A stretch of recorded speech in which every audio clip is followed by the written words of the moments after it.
రైతులకు మేలు చేసే విషయంలో ఎక్కడా వెనుకడుగు వేయడం లేదు కాంగ్రెస్ సర్కార్. రైతులకు లబ్ధి చేకూరే ప్రతి అంశాన్ని పరిగణలోకి తీసుకుని వారికి మంచి జరిగేలా చూస్తోంది రేవంత్ సర్కార్.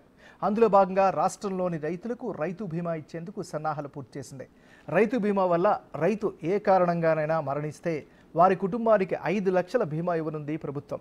ప్రతి రైతుకు బీమా కల్పించాలి అనే ఉద్దేశంతో కొత్తగా బీమా కోసం అప్లైకి చేసుకునే వారికి ఈ నెల 5 వరకు అవకాశం ఇచ్చింది. దీంతో కొత్తగా 3.22 లక్షల మంది రైతులకు కొత్త పాస్ పుస్తకాలను జారీ చేసింది.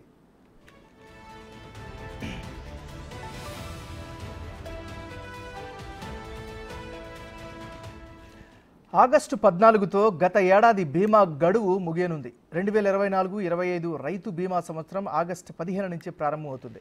18 ఏళ్ల నుంచి 59 ఏళ్ల మధ్య వయసున్న రైతులు ఈ బీమా పథకానికి అర్హులు.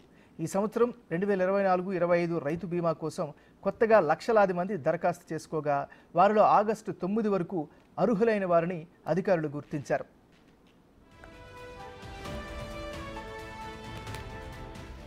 ఈ ఏడాది జూన్ 28 వరకు కొత్తగా పట్టాదారు పాస్ పుస్తకాలు వచ్చిన 3,22,582 మంది రైతులు బీమాకు అర్హులుగా ఉన్నట్లు వ్యవసాయ శాఖ అధికారులు గుర్తించారు. అందులో 2,03,210 మందిని అర్హులుగా గుర్తించారు. మరో 29 మందిని రైతు బీమాకు అనర్హులుగా తేల్చారు. గతంలో అర్హత ఉండి ఇప్పుడు అప్లై చేసుకున్న వారందరూ కలిపి ఈ ఏడు కొత్తగా 2,74,479 మంది రైతులు బీమాకు అర్హులుగా తేల్చారు. ఈ నేపథ్యంలో రైతు బీమా అర్హుల సంఖ్య గణనీయంగా పెరిగింది.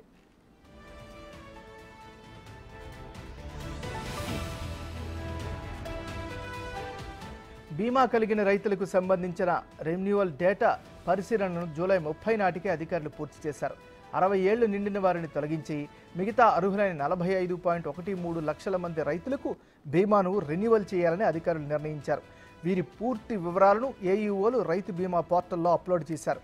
కొత్తగా అర్హులైన 2.74 లక్షల మందికి కలిపి ఈ ఏడాది మొత్తం 47.87 లక్షల మందికి రైతు బీమా చేయాల్సి ఉంటుంది.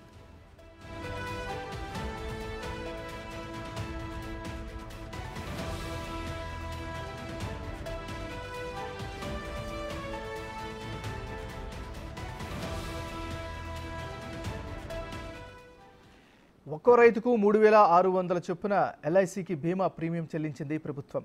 ఈ ఏడు ప్రీమియం ఎంత అనేది త్వరలో తెలుస్తారు. రైతు బీమా ఉన్న రైతులు సహజ మరణమైనా ఏ విధంగా చనిపోయినా సదరు రైతు కుటుంబానికి 5 లక్షల చొప్పున పరిహారం ఇవ్వనుంది ప్రభుత్వం.